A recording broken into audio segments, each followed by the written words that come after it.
Vamos a entrar a nuestro siguiente tema, que ya es la mesa con las queridas académicas, que bueno, pues ahora no necesariamente ya son todas académicas, y ahorita además tenemos el gustazo de que nos está acompañando nuevamente Marta Olivia López, la directora de este extraordinario y valiosísimo medio de comunicación en un 2x3 Tamaulipas.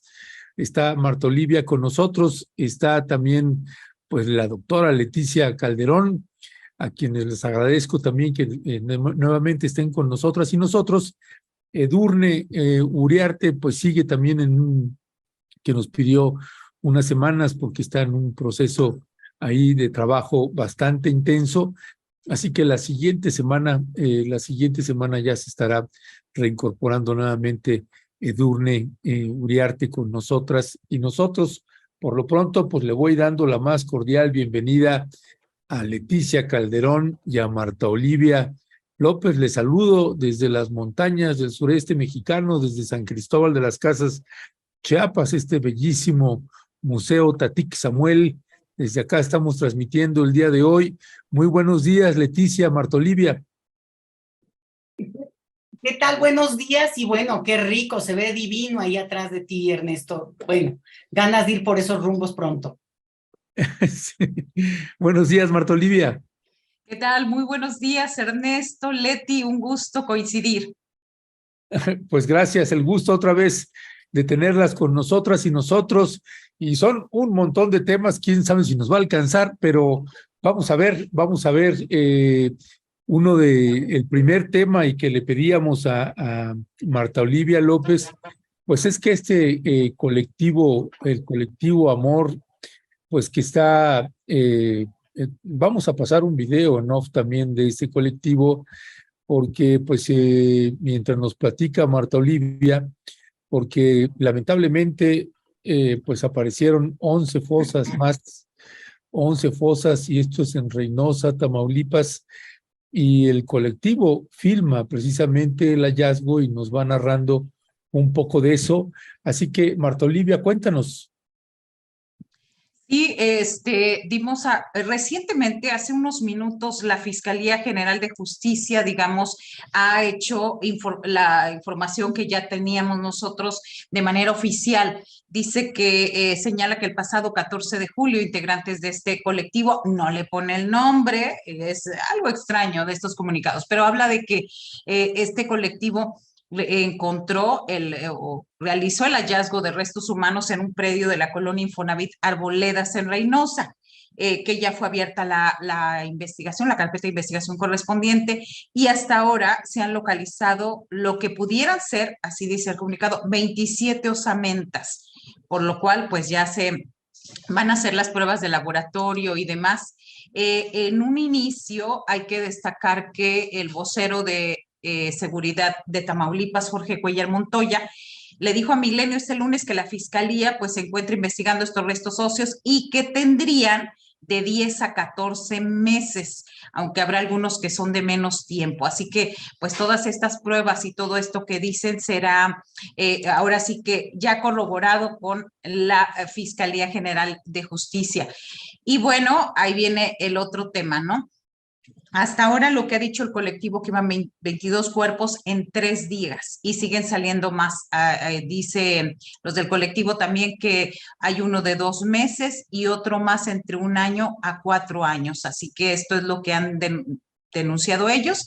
Y hay que recordar que desde que comenzó la guerra contra el narcotráfico, el 1 de diciembre del 2006 a la fecha, Tamaulipas ocupa el segundo lugar a nivel nacional en el número de desaparecidos y no localizados, con 11,577. Recordemos que Jalisco es el primer lugar, Tamaulipas el segundo, y también tenemos el segundo lugar nacional en fosas clandestinas halladas. Esto es de acuerdo a este mapa público que hizo la Comisión Nacional de Búsqueda de Personas. Y bueno, en este trazo del mapa que comparte con la Fiscalía General de la República y las fiscalías estatales, en Tamaulipas se habían encontrado hasta ese momento 547, estamos hablando del 31 de enero de este año, 547 fosas clandestinas, 402 solo del 2006 al 1 de diciembre del 2018, es decir, en los gobiernos federales del PAN y el PRI.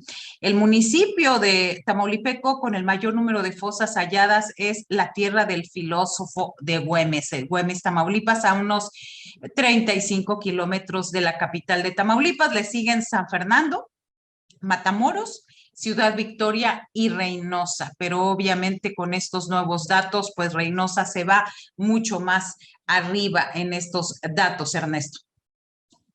Pues tremenda, tremenda la noticia, Marta Olivia, y este trabajo que realizan, que llevan a cabo, pues siempre las colectivas, los colectivos. Doctora Leticia Calderón, ¿qué opinión tiene sobre esto?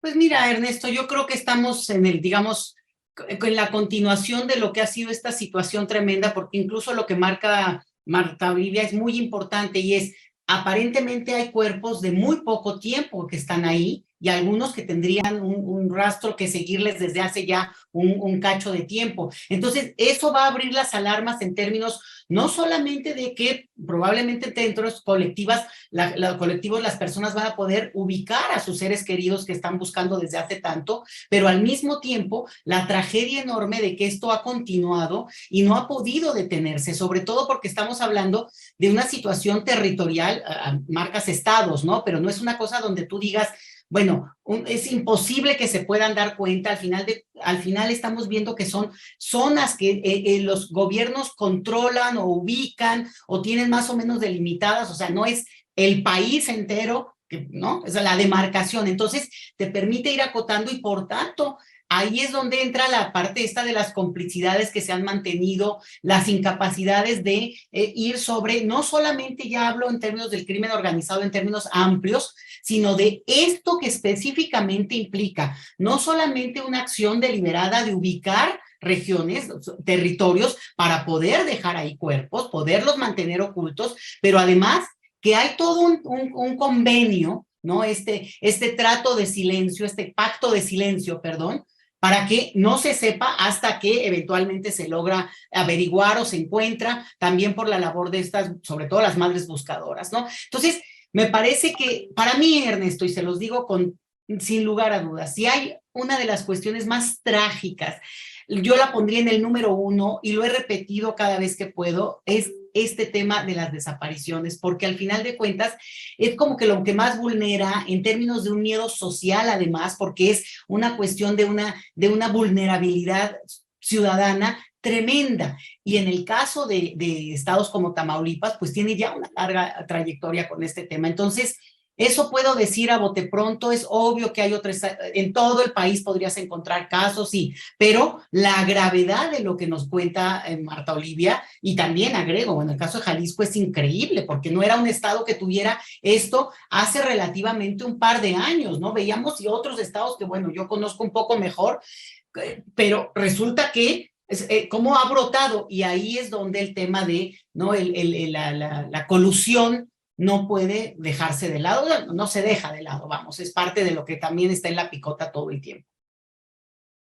Pues gracias, Leticia. Pues sí, es algo que además, Leticia, Marta Olivia, que hemos visto que luego se repite a propósito de esto, de la temporalidad que puede tener un cuerpo y otro, y que eso nos marca lo que sigue sucediendo, y muy particularmente en el estado de Tamaulipas, que es que, y a nosotros nos ha tocado documentarlo precisamente ahí en campo, es que vamos en una fecha y encontramos, y vamos a un lugar donde pues se hallaron fosas con cuerpos, y luego regresamos 1 año o 2 años después y resulta que hay otra vez en esa misma fosa nuevos cuerpos, ¿no? Pues es una terrible pesadilla que vemos que no tiene fin ahí, Marta Olivia. Sí, sobre todo que hay un tema que salta mucho, Ernesto y Leti, porque se supone que vivimos en estado donde no había nada, un estado donde durante 6 años Francisco Javier García Cabeza de Vaca decía que éramos el estado más seguro. Entonces, obviamente, estos hallazgos, y me parece que tal vez también ahora están saliendo otras situaciones donde hablaba todavía Francisco García Cabeza de Vaca de que se podía transitar en las carreteras, que era casi terapéutico, y hay muchos detalles que no se han dicho hasta ahora. Por ejemplo, lo que cuesta la inseguridad en Tamaulipas, lo que cuesta y lo que se ha hecho y lo que se ha encontrado. Simplemente ahora la crisis, porque hay que decirlo, estamos viviendo en estos momentos una crisis de inseguridad en el estado provocada por el reacomodo de los grupos delincuenciales, tanto en la frontera, sobre todo en la frontera Reynosa, la ribereña, Río Bravo. Hemos tenido hechos en estos días diario, la Vocería de Seguridad está informando de hechos diario desde, hay un semáforo donde ellos informan, semáforo verde es que ya pasó la alerta, semáforo amarillo tengan precaución por estar ahí, y semáforo rojo hay enfrentamientos. Si nosotros revisamos la página de la Vocería de Seguridad de Tamaulipas, en esta última semana son rojos, amarillos, muy pocos verdes, y eso también habla de estos pactos de los grupos del crimen organizado con las autoridades estatales, con los grupos policiales pasados, y que no sabemos en realidad lo que está pasando. Es decir, estos hechos ahora, pues no nos extraña que dentro de unos meses, 6 meses, 1 año, vuelvan a encontrar cuerpos, y yo quiero destacar esta parte también, que otra vez son los familiares de las víctimas las que encuentran estas fosas, porque en ciudades muy pequeñas o en ciudades donde nos conocemos todos de 100, 200, 300,000 habitantes, nos enteramos de todo. Y sucede que ahí están, pero muchas veces los mismos grupos del crimen organizado no permiten que se acerquen a ciertos lugares. Habría que ver, yo estoy planeando una entrevista ya y una ida a la frontera con los del colectivo, para saber el camino que han seguido ellos para encontrar estos restos óseos ahí, cómo ha sido la actuación de la autoridad, ¿no? Y cómo ha sido esto. Ayer mismo en Palacio de Gobierno, para redondear esta parte, había 3 familias pidiendo la intervención de las autoridades, 2 chicos precisamente del municipio de Güemes y una joven de 27 años que fue secuestrada el pasado 6 de julio. Es decir, no, y bueno, quiero también subrayar la respuesta del secretario general de gobierno, ese secretario general de gobierno que fue confrontado o avisado cuando él venía en una caravana hace 2 semanas. ¿Qué crees que le dijo Leti, Ernesto, a los reporteros cuando le preguntan por esas protestas, que son nombres reales, personas reales, porque los tenemos en las redes sociales y estuvieron pidiendo apoyo? Dijo que no hicieran politiquería, que porque con este tema yo veía a la señora que estaba desesperada, llorando, pidiendo por su hija, porque dejó una bebé de 4 o 5 meses, se la llevaron de su casa con el engaño de que a su pareja le había pasado algo y se la llevaron.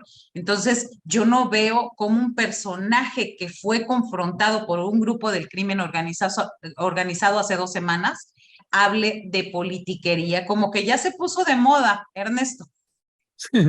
¿Qué te puedo decir yo al respecto? Pues sí, pues es lamentable, y más por el cargo que ocupa, y además que se lo esté diciendo directamente ahí una madre, pues es tremendo a veces este tipo de indolencias. Me recordó también alguna frase que le hicieron a Adán Augusto cuando estaba todavía como secretario de Gobernación, algunas de estas madres en búsqueda, y que también recibió una respuesta un poco indolente del entonces secretario de Gobernación, Adán Augusto. Si les parece, vamos a pasar, porque estamos cargadísimos de temas, ojalá nos dé para todos, y gracias, Marta Olivia, por esta crónica que nos haces de lo sucedido. Y en otros temas, Leticia Calderón, más allá de que si quieres añadir algo más, pero en otros temas, pues el Xochitl Gate, que me parece también importante porque finalmente tengo la impresión que pues esta costumbre que tiene la clase política de minimizar cuando te agarran casi en flagrancia y te dicen, pues, esta es tu manera de conducirte en términos de contratos, esto es lo que has estado percibiendo, una balconeada tremenda, y entonces vienen los dimes y diretes, estás usando el poder para allegarte de información y esto es un acoso, y simple y llanamente no termina de justificar pues que ya no son solamente gasolinas, digo, gelatinas, con lo que se genera un ingreso, sino un poquito más, Leticia Calderón. Sí, fíjate, Ernesto, Marta Olivia, y bueno, quienes nos escuchen, que yo creo que estamos en un punto muy interesante en términos de la narrativa hacia donde digamos, se ha movido en nuestro país, porque al final el tema de la corrupción, pues obviamente ha ocupado el primer plano, ha sido la bandera con la que el presidente llegó al poder, una de las banderas importantes, y de hecho es una de las que él ha mantenido como su faro, sobre todo porque hay cosas más complicadas. Esto de la seguridad evidentemente rebasa a cualquiera y es obvio en este país, pero el tema de la corrupción se mantiene como además otra de las coordenadas que explican cualquier tema, el tema que sea, pero en escalas, ¿no? Entonces, hemos pasado de ese nivel, de esa construcción de la narrativa en términos desde el gobierno luchando contra eso, a verlo en concreto, a irlo entendiendo, a irlo desglosando. Y entonces a mí me parece hasta saludable, fíjate, porque al final de cuentas todo el discurso a partir del cual se construye la idea, no, de ¿para qué el gobierno? ¿Para qué querer estar en el gobierno? ¿Para qué querer tener el poder? Al final de cuentas lo que demuestra es un discurso de parte representado por Xochitl Gálvez, digamos, en la persona de ella, pero todo este grupo, ¿no? Yo no lo personalizo exactamente en ella, pero es para poderle dar cosas a la gente, para poderle llevar, ella dice, juguetes a los niños, para poder, ella lo dice en algunas entrevistas, comprarle un bocho a su papá en algún momento. O sea, una visión filantrópica que desde la derecha se usa mucho para tratar de compensar estas desigualdades. Y del otro lado, una narrativa que dice, no, si tú no tienes algo estructural que realmente implique la inclusión de las mayorías, pues lo que tienes es siempre esta desigualdad atroz. Y entonces, en los ejemplos de la corrupción, ya ahí sí personalizada, en la que, bueno, la puntera por lo menos del discurso de los que no son candidatos, pero que podrían ser candidatos, y yo sigo poniéndolo en duda en el caso de Xochitl, la verdad es que lo que brinca es la indecencia. Y lo voy a decir porque ella es una política de hace muchísimo tiempo, o sea, no es ni siquiera Lili Telles, vamos, ¿no? Que podrías decir, bueno, es que la verdad se la agarraron porque es pionera en el tema, no sabía a dónde se estaba metiendo. No, lo que tenemos con Xochitl es que desde manera clara y entendida, porque pues, abogados tiene, asesores tiene por todos lados, ella decidió no dar de alta todo lo que tiene que ver con sus ingresos propios de la empresa, que ella además presume a primeras de cambio. Esa es una. Y la otra, no dar de alta eso, que además es legalmente obligada a hacerlo. Y la otra, no poner también, digamos, en sus documentos legales, el hecho mismo de que a través de que ha habido contratos de esa empresa de la cual ella es responsable legal, contratos que se hablan de esto de esto de intereses, se me fue el nombre. Conflicto de interés. Conflicto de interés. ¿Por qué? Porque es delicado, porque se presume que una persona que tiene cierto tipo de poder, relaciones por el puesto mismo que ocupa en el gobierno, podría utilizar eso, aprovecharlo para presionar, generar una simpatía, generar un intercambio que no es legal y está así en nuestras leyes. Es imposible que la señora Gálvez no lo supiera. Entonces, eso lo que demuestra es esto que decía al principio, la corrupción concretita, sin voltearle, sin darle la vuelta. O sea, eso es corrupción y no a lo mejor porque me dieron dinero directo. No. Creo que eso también está ya en la discusión, ahora mismo. Pero en este nivel que es más abstracto, si ustedes quieren, se está viendo de manera más obvia. Esa es una. Y la otra que también a mí me parece gravísima, Ernesto, Marta Olivia, es el hecho mismo de que un trabajo, que más que trabajo tendría que ser una vocación, como es la labor política, el trabajo de quien hace, digo, ustedes son periodistas, cada quien en lo que está, pero de cuerpo entero, dándole todo, ¿no? Bueno, quienes tenemos el compromiso y estamos en eso, en cada uno de sus vocaciones, de sus labores. Y esta señora lo ha hecho todo el tiempo. Hablar de que ella es empresaria, que supongo yo que también es un trabajo suficientemente digno como para implicar la pasión, el compromiso y la entrega total. Y sin embargo, al mismo tiempo, ha sido política de tiempo completo, que también es una labor que implicaría, bueno, no sé, ¿no? Yo ponía en algún tuit, bueno, tú tienes, por lo menos en el caso de los académicos, tienes permiso legal de hasta 8 horas extras a tu jornada laboral para trabajar remuneradamente en otra parte, pero no más que eso, o sea, si yo doy clase en otra parte o algo, pero no pues porque se presume que tienes un trabajo de tiempo más que completo. Entonces, eso también es corrupción, porque ella es una funcionaria pública que entonces está dobleteando el tipo de jornada por la cual se le paga, y ojo, se le paga de manera, bueno, digamos, muy importante. Lo hemos dicho muchas veces, los políticos en nuestro país ganan de una manera bastante más que, digamos, el promedio de lo que se esperaría del salario generalizado en el país. Entonces, no hay compromiso, no hay ética, no hay, digamos, una narrativa que sostenga ya un discurso que pueda acompañar todo eso que al principio empezó como a guiar la imagen de la Santa Xochitl, que creo yo que, y por eso lo digo como para cerrar esta parte, lo veo positivo, porque nos permite poner en la mesa estos temas. Basta ya de que la gente, ¿no? Me acuerdo mucho, perdón, tantito, del jefe Diego famoso, que él hablaba siempre que no es que en mi despacho y es que yo estuve haciendo unos negocios, pero era senador. O sea, es que esto se ha mantenido así porque se ha permitido, porque eso es parte del rejuego corrupto y parece ser que no se entiende que sí, aunque no estuviera en la ley, pues es casi obvio, pero si hay que ponerlo en la ley, bueno, luego ahí el problema es que no aceptan que se ponga en la ley, ¿verdad? Pero a mí me parecería casi de una obviedad y creo que es positivo. Gracias, gracias, Leticia. Marta Olivia, pues sí, yo tengo esta impresión de que la clase política, pues de pronto ya que ha estado pues andando en las cloacas, pues ya no se huele, ¿no? Ya le hacen así y ya ni siquiera se alcanzan a saber o a entender cuál es el olor que despiden. ¿Qué decir al respecto, Marta Olivia? Sí, recordemos que en tono de broma, hace unos días, hace unas semanas, Xóchitl Gálvez dijo que las mujeres ya no lloran, las mujeres facturan. Y yo creo que esta frase y esto que dijo la dibuja de cuerpo completo, ¿no?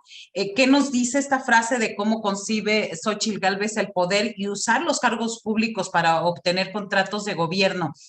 En alguna colaboración, cuando empezaron a salir lo de los contratos y ella dice, voy a transparentar todo. Yo me fui para atrás porque dije, ¿qué puedes transparentar? Que eres funcionaria y usaste tu cargo público para tener un contrato.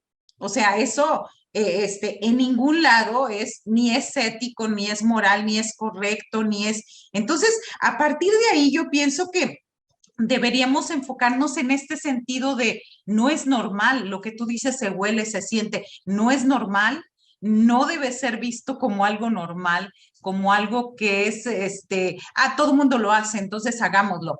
Y eso nos habla también a todos como sociedad de cómo estamos en esto de la corrupción. Yo, por ejemplo, recuerdo los datos del índice de percepción de la corrupción de 2022, que lo dieron a conocer este año y donde México cayó del sitio 124 al 126 de 180 evaluados. Tenemos 31 puntos sobre 100 en este índice, considerado el principal indicador mundial de medición de la corrupción en el sector público. Así que andamos a nivel de Laos, por ejemplo, ¿no? Y en otros países. Pero lo que me refiero es, si nosotros como periodistas estamos viendo estos datos de la corrupción, digo, una senadora de la República, ¿dónde lo dejó? O sea, no se ha dado cuenta que esas acciones que parecen normales, que parecen de todos los días, son las que contribuyen a al índice de corrupción de todo México. Y ahí también habría responsabilidad de quién le permitió tener esos contratos. Pues porque obviamente yo puedo querer tener todo, ¿no? Sí, pero hay reglas, hay formas, y por más que digan, no, pues es que mi empresa es bien chingona. No, no se trata de eso. Claro. Y si nos vamos al concepto de chingona, oye, o sea, es la que jode más, es la que aprovecha más. Entonces me parece que también esas formas, aunque sean muy llamativas y como muy frescas o que trata de manejar esta situación, pues de verdad, son bastante graves, Ernesto, Leti. Pues de hecho, Leti y Marta Olivia decía en alguna entrevista, se estaba quejando Xóchitl Gálvez porque le habían cancelado un contrato con Banobras, que lo tenían ya, dice, prácticamente lo habíamos ganado y nos lo están cancelando. Pues uno realmente dice, bueno, pues ¿qué no se está dando cuenta de lo que está diciendo así al aire? No sé si no se da cuenta o realmente no le importa, o a lo mejor son las dos, ¿no? ¿Qué decir ahí al respecto, Leti? No, la verdad es que es muy buena la frase, porque al final justo ella misma se devela, ¿no? Como lo que ella piensa que es correcto, pero otra vez insisto, no es ninguna iniciada y con tantos años en la política, bueno, lo que sorprende es que vaya y diga y siga manteniendo este discurso de que es empresaria, pero se le cae, porque ahora justamente al contrario, incluso ella se presentaba como esta cosa un poco de superioridad, ¿sabes? Esto, bueno, al final yo soy empresaria, yo aquí soy además ciudadana, nunca quiere ser ni del PAN, aunque abrazó al PRI, aunque además venera al PRD, porque ella llegó por el PRD, por cierto, ¿eh? Entonces, es pluri del PRD y después se pasó al PAN por estos ajustes que hicieron. Entonces, hay que tenerlo como muy claro. Han manejado una serie de discursos que públicamente tenían un sostén. Durante 30 años se construyó esta idea de que ser empresario era algo, pues, no solamente superior, lo cual no es que sea más o menos, es obviamente un empleo correcto. El problema que estamos detectando aquí,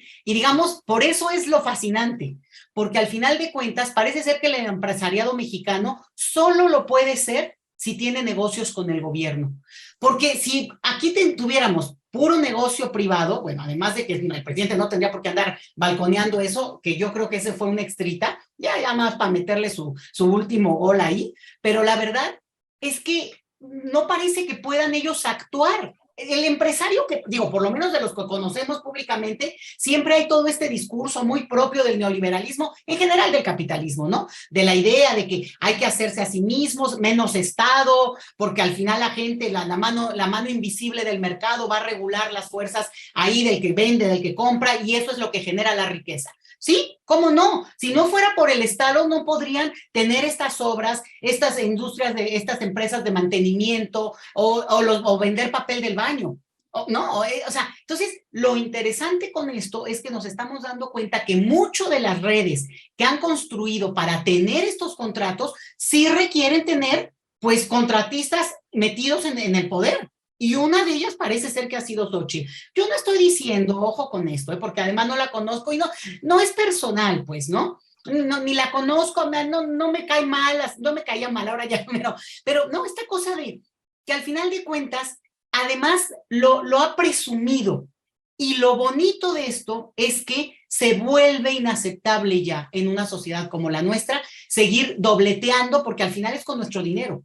Queremos gente ética que si va a dedicarse a tal profesión, le entre con ganas. Yo no puedo entender, Ernesto, ¿a qué hora dicen que hacen todo eso? ¿Que trabaja de noche? O sea, es absolutamente irrisorio, absurdo. Por tanto, ha habido justo un rol, ¿no? De parte de la empresa, tú te dedicas a conseguir los contratos por dentro, desde el poder, porque ella dice, el presidente hizo que nos quitaran ese contrato.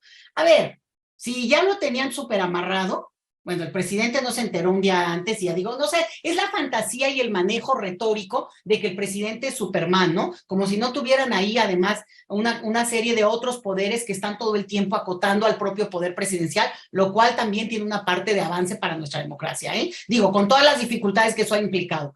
Pero, pues mira, yo creo que ante esta declaración que ella creyó inocente un poco de yo, pobrecita, es el tiro por la culata. Gran favor que nos hizo como sociedad, porque ya no hay lugar a dudas. Ya no hay que digas, ay, a lo mejor le están sembrando esos contratos. No, ella misma lo dijo. Y si es una empresa familiar, pues justamente por ser de su familia, tendría que haber mantenido la pulcritud ética de separar absolutamente a su empresa de cualquier contrato con el gobierno o no hacer vida política a ese nivel. Ya, gracias, mi querida Leticia Calderón. Pues sí, es realmente, pues ya ni siquiera podemos decir que nos sorprende, porque es precisamente la clase política, pues a cielo abierto, la estamos escuchando, así como en el caso, que yo insisto, yo tengo la impresión que en el caso de Xóchitl Gálvez, más allá de que pues la gente que la quiere o no la quiere, pues que siento que le hace falta mucha, ¿cómo decirlo para que no suene así peyorativo? Pues, Sentido común. pues sí, sentido común y inteligencia para poder desenvolverse. Yo he dicho y lo sigo sosteniendo que sería un gran regalo para Morena que ella fuera la candidata. Es alguien que creo que no tiene mucho que hacer allí en una contienda electoral, pero bueno, pues cada quien tiene sus miradas.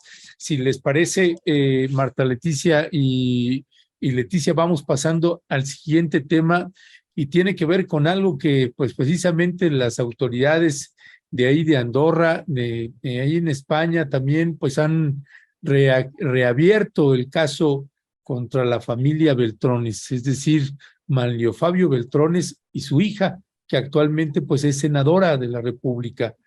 Y además es por un caso no menor de lavado de dinero y estamos hablando de 10.4 millones de dólares. 10.4 millones de dólares. Marta Leticia, ¿qué decir al respecto? Ya no sé si Leticia o Marta Digo, Olivia. Marta Olivia, perdón. Desde hace rato nos cambiaste. Dije yo. Perdón, Bueno, perdón. no pasa nada. Pues para empezar, siempre se dijo que la senadora, o sea, con todo respeto, no me vayan a acusar de violencia política de género, la gracia y el que tenía ella es ser la hija de Manlio Fabio Beltrones. No ha tenido alguna otra luz, alguna otra cuestión más que ser eso.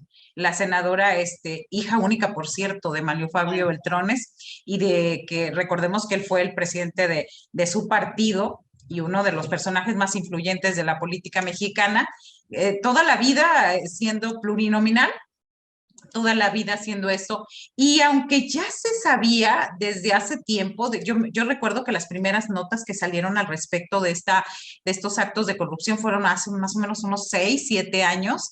A mí lo que me preocupa en todo caso es ¿por qué tarda tanto? Si es como del dominio público, es solamente rascarle un poco, ¿por qué tarda tanto en conocerse estos datos? Y esto es lo que sabemos de Andorra, no sabemos lo otro, donde tengan más cuentas y más, sobre todo, dinero ingresado y demás. Eso, a mí me parece que eso es lo que me preocupa, como este caso Sonora, que así lo han bautizado, se sepa hasta ahora. Se sepa hasta ahora y pues no sabemos lo que haya dicho hasta ahora la Fiscalía General de la República, aunque se sabe que está investigando a Beltrones y a su hija por presuntas irregularidades. Otra vez, me parece que es cuando el presidente Andrés Manuel López Obrador habló de que el principal tema de México por resolver era la corrupción. Yo creo que estos casos de los contratos de Xóchitl Gálvez, de los priistas estando aquí, de cómo han saqueado el erario público para su beneficio personal, y cómo se descubre todo este andamiaje y esta estructura de recursos públicos para sus cuentas personales, dibuja perfectamente, coincide nuevamente con el discurso del presidente. La corrupción es el principal tema a vencer. Y vaya que lo digo, la corrupción, porque en muchos, estamos hablando de Andorra, estamos hablando de Xóchitl Gálvez, pero estamos hablando también en todos los estados cómo se replica esto. Si nos referimos, por ejemplo, al tema de las aduanas, y que nos hemos dado cuenta, por ejemplo, cómo están asumiendo ya la milicia las aduanas. Entonces, yo quiero pensar que en este tema en concreto es que se confía más en las fuerzas militares para manejar los recursos, o qué pasa ahí. Esa es mi aportación. Gracias, Marta Olivia. Leticia Calderón. Bueno, pero ponme fondo musical del Padrino, por favor. ¿No? Digo, pues sí. Como pues dice Marta Olivia, estamos hablando de uno de los políticos más emblemáticos de este país. Por cierto, amigo de Ciro Gómez Leiva, cuando hubo el atentado ese tremendo que él sufrió, inmediatamente se fue a refugiar a su casa, y eso, bueno, fue como llamó muchísimo la atención en su momento. Pero sí estamos hablando de algo que ya, digo, lo que impresiona es que no nos impresiona. 10.4 millones de dólares, no tenemos idea. Mira, yo mejor ni le intento cómo ponerlo con ceros o pasarlo a pesos mexicanos, porque es una locura. O sea, 187 millones. O sea, ¿qué te puedo decir? Es una cosa en la cual dices, como de qué, para qué, a qué hora. Eso no es posible que tenga ningún contexto lícito de ninguna manera. Tenía 26 años y no trabajaba. Bueno, eso además el caso de, es la cuenta de Silvana Beltrones, ni siquiera es la de su papá, que por ahí ha de estar. Y efectivamente, como dice Marta Olivia, y ahí está el dato, lo vuelve a sacar con un reportaje a profundidad que hacen estos colegas del País, que son los que han seguido la nota. Y acá viene, es una bombita, porque ni siquiera bomba, ¿no? Bomba lo que estamos viendo ahorita con el Xochitl Gate, si quieren, pero es una bombita. Pero no pasa de ahí. Qué bueno que lo estemos retomando, porque hay que conectarlo, porque al final de cuentas todos los caminos nos llevan al Poder Judicial. Y creo que independientemente de todas las críticas que podamos hacer en términos de lo que desde la presidencia en el tema de corrupción se pueda decir, pues por lo menos se ha insistido en que el tema es central, el tema está ahí, y que los jóvenes aprendan para que sepan qué pasó, ¿no? Toda esta parte de la construcción de una narrativa también. Y sin embargo, ya en términos del brazo ejecutor, pues es el Poder Judicial en sus distintas ramas. Seguramente ahí, y en todo caso sería muy interesante que quienes son los responsables pudieran de repente manifestar y decir, bueno, ¿cómo es posible que esto solo vuelve a salir y ser una nota cuando viene de un reportaje desde el extranjero, además, ¿no? Y no cuando sabemos muy bien que tiene ya, Andorra ya abrió incluso sus archivos en el sentido de que los había engañado el sexenio de Peña Nieto, diciéndoles que no, todas las cuentas que había ahí eran legales, que no había ningún problema, incluido el abogado que está hoy en la cárcel, que por cierto no está por esto, está por otro asunto que tiene que ver con un fraude que hizo en Querétaro, ¿no? Pero estamos hablando realmente de toda la red de corrupción de muy, muy alto nivel, y las formas en que iban sacando el dinero. Yo sí me acuerdo cuando los Panama Papers, se van a acordar ahorita, cómo hasta artistas, gente bueno, que un poco más bajo perfil, vamos, no este nivel tan elevado, pues que al final de cuentas estaba en esas listas, a lo mejor alguno incauto que fue engañado porque, a ver, te lo invierto acá y no hay problema, pero la inmensa mayoría, mira, con un colmillo de lobos de mar, que lo que impresiona acá, y yo creo que hay que empezar a vincularlo. ¿Por qué? Porque al final Xóchitl Gálvez, y con la pena, ahora sí que la vamos a agarrar de piñata, ella dijo, yo abrazo al PRI, y está dispuesta a ir con ese partido, es Beltrones. Ella está abrazando su partido. Es que ustedes también abrazan al otro, pues entonces también dejes no lo abrace tanto, ¿no? Pero ese argumentito ya es como muy repetido. Yo sí creo que está bien conectarlo para que al final de cuentas, si no va a tener una consecuencia legal inmediata, y podría tenerla, no por México, que es lo peor de todo, si haya una condena ya y que empecemos a construir como esta nueva narrativa que queremos para nuestro país, el hecho de que una senadora plurinominal por Sonora, como tú bien dices, a los 26 años pudo invertir millones de dólares en ese momento en un lugar que era además el paraíso fiscal, sin lugar a dudas, secreto para pues el seguimiento que se pudiera dar desde México. Lamentable, no el tema, que no sea una bomba brutal en este país. México.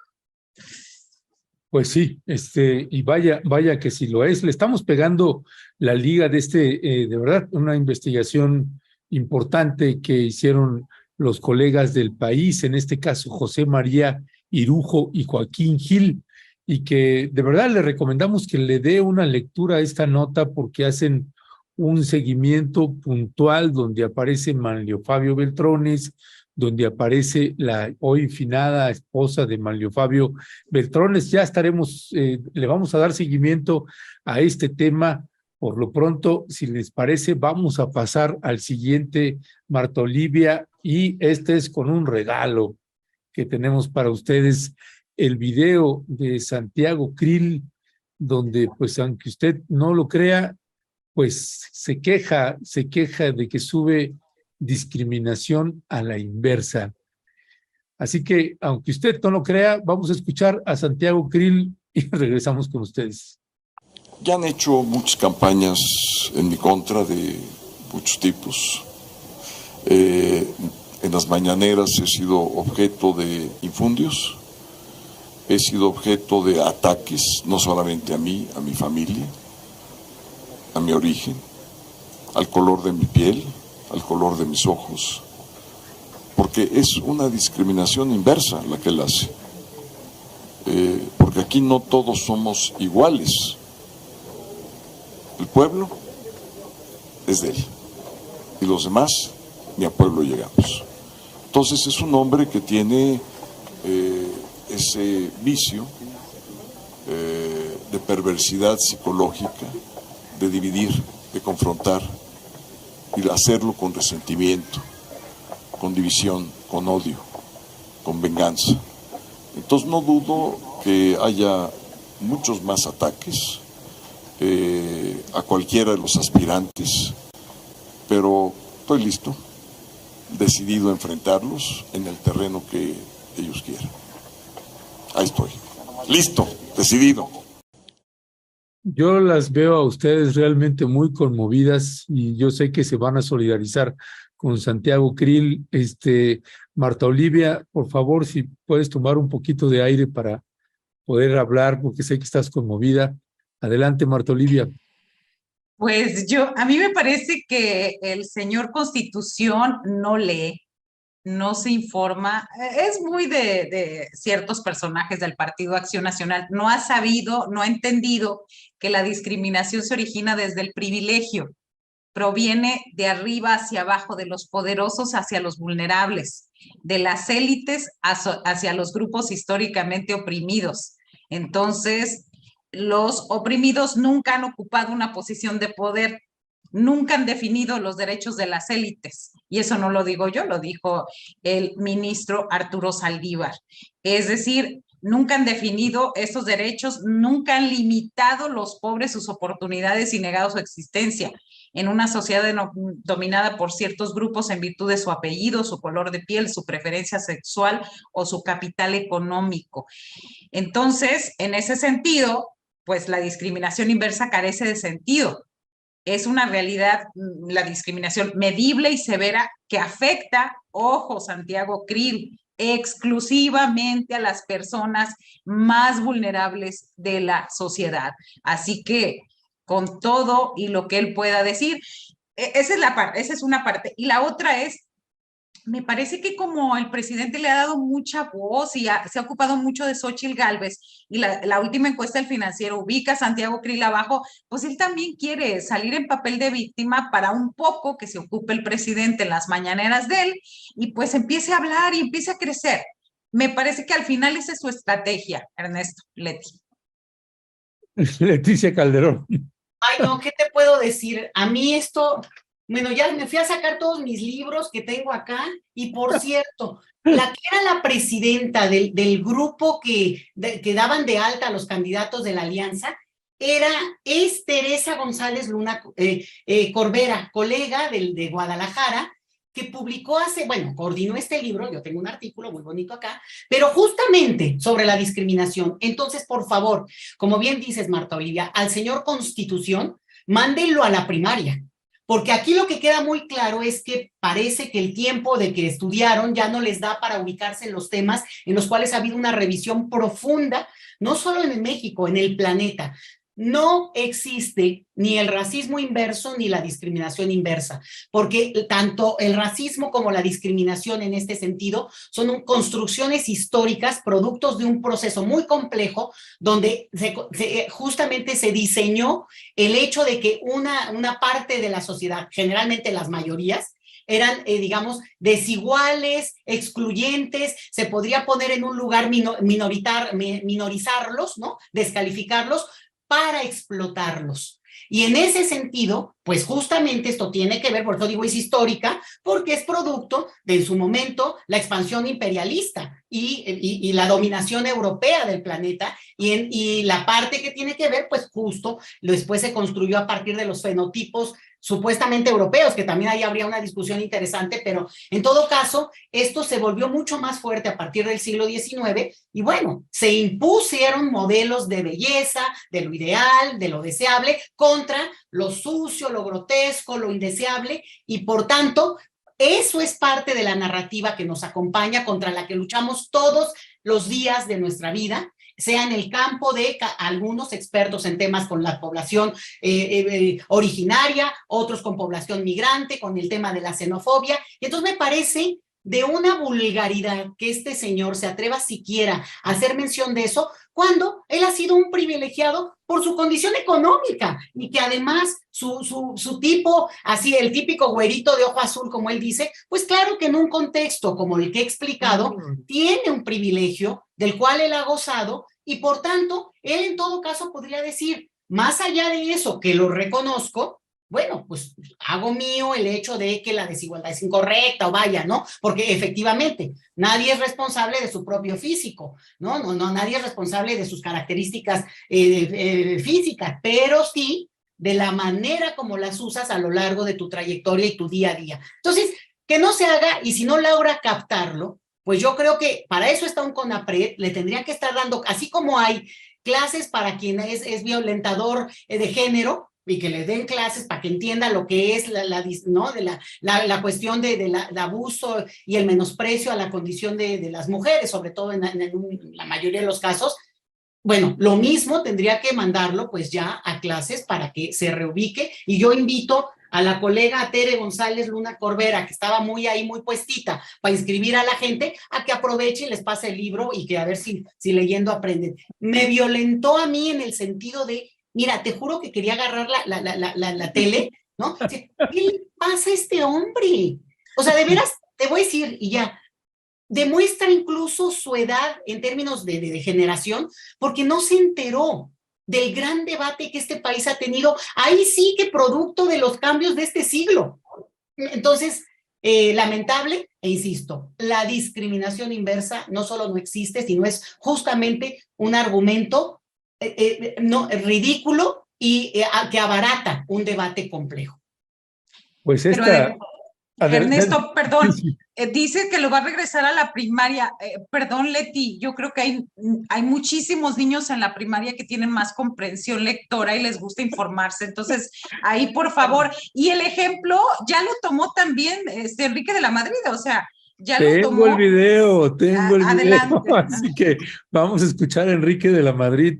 Es la parte amena del programa, así que para ustedes el video se llama El Güero, pues parece estar, dice que le quitaron el color. Vamos a escuchar a Enrique de la Madrid. A él le llaman el güero y a mí me dicen que estoy demasiado güero. ¿Cuál es el problema con ser güero? Ninguno, Dios así nos hizo. Así, ¿no? Uno no escoge. No. Yo salí y digo, me faltó color. Aquí lo adquiere más. Aquí lo adquiero, sí. Pero no me falta el amor por mi país, la pasión y sobre todo para que juntos saquemos al mejor México posible. Como debe ser. ¿No? Como debe ser. El güero y yo. Está en nuestras manos. Gracias, güero. Gracias. Gracias. Pues Sí. no, ahora sí que A tiene sí, adelante.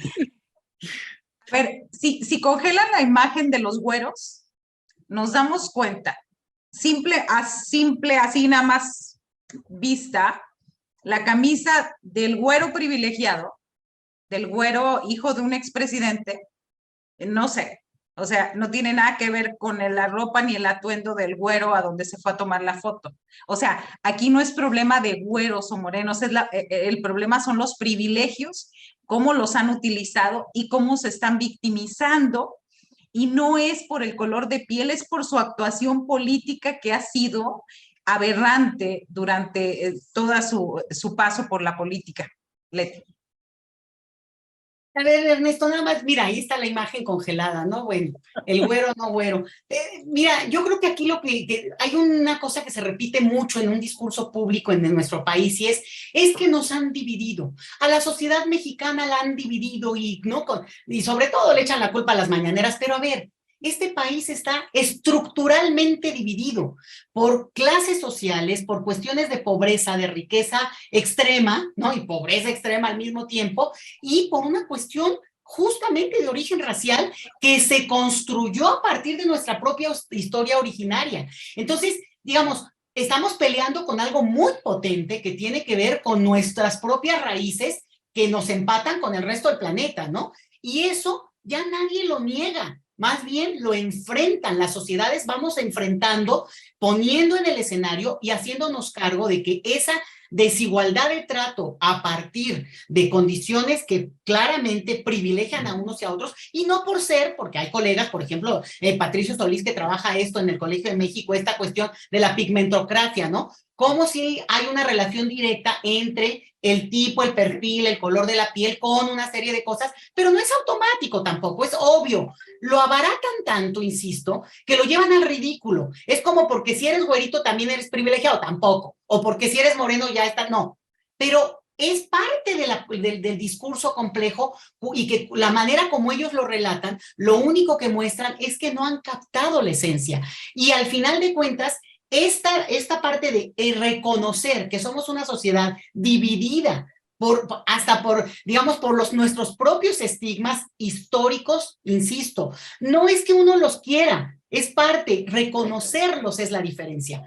Reconocer que eso marca o incluso genera esta, decía yo, desigualdad de trato, distancia social y marca líneas, fronteras invisibles entre nosotros mismos, es muy importante porque, pues, no hay, digo, ya si ahí me voy a la estadística, no la traigo ahora, pero la relación entre a mayor pobreza en términos estadísticos, pues sí, coincide con un no solo origen étnico, sino también color de piel, lugar de nacimiento, o sea, entonces, todo eso es parte de lo que justo estamos peleando para reconocer que una sociedad dividida puede entender y limar esas divisiones en términos de ponerlo en la mesa. No solamente es absurdo. Mira, te digo, yo decía al principio del programa esto, no está mal, bueno, por lo pronto a mí ya me permitió decir porque de verdad ya me dolía la panza, pero no está mal, porque ese es el debate público que hay que tener, porque mucha gente, sobre todo en este sexenio, salió a dar la cara, a hablar del tema y de repente se volvió como a opacar. Qué bueno que ahora con que si eso no indígena, Xochitl, cosa que me tiene sin cuidado a mí, pero que se ponga el tema y que se empiece a hablar de eso como un rasgo propio de una sociedad, pues ¿con qué origen vamos a decir que somos? Y por el otro, que vengan a decirnos estos señores de la superélite, o sea, no de la élite, ¿eh? No los de aquí por mi colonia, no, la archirrecontra superélite, que se sienten discriminaditos tú, úchale, o sea, al rato Mario Fabio Beltrones va a decir que se siente pobre. Pues sí, y además me parece interesante cómo lo están abordando Marta Olivia y Leticia, porque sí, es la discriminación pues que tiene que ver también contra el más desfavorecido, discriminación contra el pobre, discriminación por el color de piel, por la etnia, etcétera, y que, por ejemplo, quienes hemos tenido oportunidad también de poder tener algún proyectos o trabajos con la comunidad afroamericana en los Estados Unidos, pues entiende uno también la dimensión que puede tener el color de la piel. Y yo me recordaba, Marta Olivia y Leticia, me recordaba también, yo hace muchos años estuve trabajando en los Estados Unidos pintando casas. Yo pintaba casas allí en la parte de California, en varios, en San José, en Sacramento, en San Francisco, en varios lugares. Pintábamos casas y recuerdo que estábamos en una obra en San José. Estaba yo con un tío trabajando, pintando casas, y en una obra pues están los les dicen allá en Estados Unidos, los de Chirroc, que ponen la tabla roca, los ruferos, los que ponen las tejas, los jardineros y demás, y lleno de paisas en la construcción, ¿no? Que estaban trabajando, y de pronto llega la migra, ¿no? Llega la migra y entonces se oye el grito de los compas, la migra, y entonces ves la corredera, ¿no? Ves la corredera de los paisas, y yo estaba ahí trabajando de forma ilegal, no tenía permiso para trabajar, y veo, pasan enfrente de mí y de mi tío, pasan paisas corriendo y los de la migra, ¿no? Y yo me quedo así, que te da coraje, ¿no? Te dan ganas de meterle el pie, y a mí no me hacen nada ni me dicen nada, ¿no? Y ahí digo, si quienes tenemos la oportunidad, tuvimos la oportunidad de estudiar, de tener una formación política, ideológica, social, tenemos comprensión de esto, pues cuando lo ves ahí en el campo, en el terreno, te da también una dimensión mucho más amplia de lo que tienen que vivir los compañeros y las compañeras. También cuando tuve la oportunidad de acompañar a hacer una cobertura, había un sindicato en los Estados Unidos, existe un sindicato en los Estados Unidos, y hicimos una cobertura en toda la zona fronteriza, desde California, Nuevo México, Texas, hicimos todo Arizona, en la frontera sur de los Estados Unidos, la que se llamaba la Caravana contra el Miedo. Estaba Trump recién entrando y estaba la cacería tremenda sobre los compañeros migrantes, y la caravana incluía afroamericanos y incluía también a las trabajadoras de este sindicato, que eran janitors, trabajadoras domésticas de edificios y demás. Entonces era una convivencia entre afroamericanas, centroamericanos trabajando en los Estados Unidos, y mexicanas y mexicanos. Y hay una parte donde pasamos por un retén, y siempre en los retenes los paisas y las paisas pues se tensan, ¿no? Que van a pasar por un retén, y si tienes un migra ahí que se quiere aprovechar, pues las pueden deportar, ¿no? Y los afroamericanos, había un joven que un año después fue asesinado en su barrio.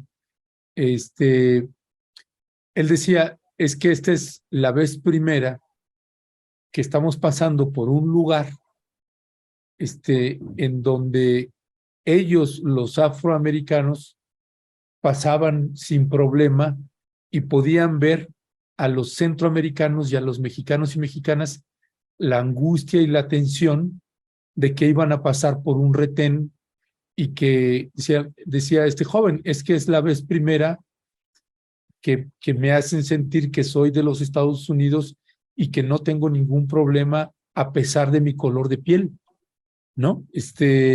Porque pues los aduaneros pues sabían que eran norteamericanos y pasaban, y los centroamericanos y los mexicanos no. Y es otra vez un mundo lleno de contrastes Y por eso también celebro cómo los ángulos en los que ustedes están abordando los distintos, este tema, porque estos personajes, como bien dices, Leticia, no solamente son de piel sonrosada, que siempre se dice blancos, y me parece, sigo pensando que es un color equivocado, pero bueno, estas personas son multimillonarios y que tienen un poder político muy, muy poderoso y que es verdaderamente absurdo o nos da risa o nos genera indignación o te enojas o lo que sea, pero son de las realidades que nos toca ver y que a mí me gustaría cerrar la mesa, si les parece bien, vamos a pasar unos videos, pero eso lo vamos a pasar en off, porque a propósito de la discriminación, pues alguien que ha trabajado mucho el tema, pues es Leticia Calderón, la doctora Leticia Calderón, y otra que lo ha trabajado porque vive en la zona fronteriza, en un estado fronterizo, pues es Marta Olivia y es pues toda esta campaña que ha hecho ahora el gobernador de Texas contra los migrantes y estas boyas que te voy a pedir ahí, Leonardo, si vamos pasando el video de las boyas. Hay gente, activistas de los Estados Unidos que han estado filmando con drones, y nosotros estamos pasando las imágenes que aparece quién hace el video con un texto, una descripción de lo que está filmando, y son 3 videitos cortitos de menos de 1 minuto cada video, pero los pusimos juntos, y que es verdaderamente indignante y criminal lo que está haciendo este gobernador de Texas, Leticia Calderón. Mira, y no solamente es indignante, es inútil, porque te das cuenta de, digamos, un poco lo que pasó con Trump en su momento, que construir un discurso que en realidad es profundamente xenofóbico, y bueno, ahí sí tendría que indignarse el señor Krill, ¿no? Pero el punto es que además es absurdo, antiecológico, una cuestión que no solo no va a detener, sino que trata de cerrar la vista a una cuestión estructural que es la propia movilidad y la frontera, que te puedo decir, bueno, Marta Olivia, que lo ve y lo conoce tan de cerca, pero ese es un punto en el cual lo que estamos viendo es cómo se está ya construyendo este discurso que apunta a lo que va a ser, pues eventualmente no la campaña de Abbott, él no se va a lanzar, pero sí el apoyo que le dará en su momento seguramente a Trump o a DeSantis, ¿no? Porque ahí está, vamos a ver cómo apoyan y cómo fortalecen este discurso en el cual otra vez tomar la migración. Sin embargo, ojo con eso, a partir de la pandemia de COVID, muchas cosas también en términos de la narrativa respecto al tema migratorio en Estados Unidos se movieron, porque hubo una gran salida, no gran, masiva salida de personas del mercado laboral y por tanto eso sí modificó también el discurso de los empleadores. Entonces, es un tema en sí mismo, pero me parece que en el caso es mucha parafernalia, mucha payasada en términos de mostrarlo, pero es ofensivo, es indignante y es, criminal. Pues un mensaje muy, muy, muy desagradable en términos de vecinos, que no es México-Washington, no, es las fronteras que conviven todos los días. Gracias, Leticia. Marta Olivia, ¿qué decir al respecto? Sí, que además es una cuestión irregular en muchos sentidos. Estamos hablando de esta primera fase que ha costado $1,000 millones, que no está aprobado, ahora sí que $1,000 millones de los impuestos de los tejanos, que no ha sido aprobado todavía por el gobierno de Joe Biden y que no hay que perder de vista la agenda, estas boyas y todas estas medidas bastante mediáticas y que los primeros videos los difundió la cuenta del propio Greg Abbott, el gobernador republicano de Texas. Todo está marcado por la agenda electoral, la agenda que tiene que ver con la reelección o no de Joe Biden. Entonces, me parece que eso es muy importante y destacado y que además se me hace una medida muy hipócrita, porque sí cierran ahí en Eagle Pass, donde está en estos momentos. Sin embargo, Vimos en las imágenes que mandamos aquí hace unos meses cómo en Matamoros dejaron pasar, veíamos a los agentes de la patrulla fronteriza allá a un lado y dejando pasar a mucha gente de Sudamérica y Centroamérica. Es decir, los necesitan para que hagan los trabajos, no quiero referir quién lo dijo, que no los hacen allá, ¿no? Pero y hay temporadas, y nosotros que hemos vivido y que estamos en la frontera con Estados Unidos, sabemos que hay tiempos cuando ellos no necesitan mano de obra barata, hacen más duras las medidas para ingresar. Cuando la necesitan, hagan de cuenta que está la patrulla fronteriza y se voltean para otro lado, porque alguien tiene que hacer esos trabajos. Entonces, a mí se me hace ante todo una medida irregular, ilegal, costosa, pero sobre todo, muy polémica obviamente, pero sobre todo hipócrita, Ernesto. Así es, mi querida Marta Olivia. Pues Marta Olivia y Leticia Calderón, como siempre, muchísimas gracias. Gracias por esta brillante mesa y pues los comentarios de la audiencia que pues no dejan de celebrar precisamente pues las valoraciones, la mirada de ustedes. Así que les mandamos un fuerte y fraterno abrazo y ahí seguimos al habla. Sí, oigan, nada más les dejo aquí nota de este libro de Justicias.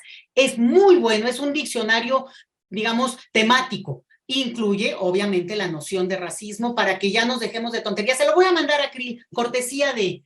bueno, yo no se lo voy a regalar, pero se lo voy a mandar. Okay. Oye, ¿y no está en PDF? Es un librazo, no creo, pero déjenme ver, déjenme preguntar. Y este otro que es, pero son nuevitos, hagan de cuenta de estos 6 meses, de María Elisa Velázquez, Estudiar el racismo en México, y sobre todo en el caso de los afrodescendientes. Librazos, los pongo luego en la portada, pero ya basta, digo, en este país también creo que estamos a años luz de ese debate miope, absurdo del siglo, ahora sí que 19, man. Así es, pues muchísimas, sí. Quiero aprovechar ese libro de las injusticias, me habían invitado a mí a presentarlo en Reynosa, Concepción Delgado Parra, quien es una de las coordinadoras, y nada más les leo rápidamente ese apunte que tengo. Dice, la xenofobia es una situación en la que es lícito tratar a alguien de una manera que lo devalúa social, política y éticamente. Este problema no va a desaparecer hasta que podamos pensar la ciudadanía y la membresía política de otra manera. Aragón 2016. Así que es un librazazazazo, así que se lo recomiendo y dijeron que me iban a invitar a México a presentarlo y sirve que me lanzo por allá. Gracias. Oye, están preguntando, Leticia, ¿dónde lo consiguen? Librería Siglo XXI, no es editorial Siglo XXI, pero bueno, ya yo le estoy haciendo anuncio gratis, pero bueno, pues. En Amazon también, y en la 6 meses, cuando mucho. En Amazon y en Porrúa también. En Porrúa Órale. Está. Pues muy bien, pues Marta Olivia y Leticia, muchísimas gracias. Fuerte y fraterno abrazo. Gracias, muy buen día. Hasta luego, gracias a todos, bye. Hasta luego, chao, chao.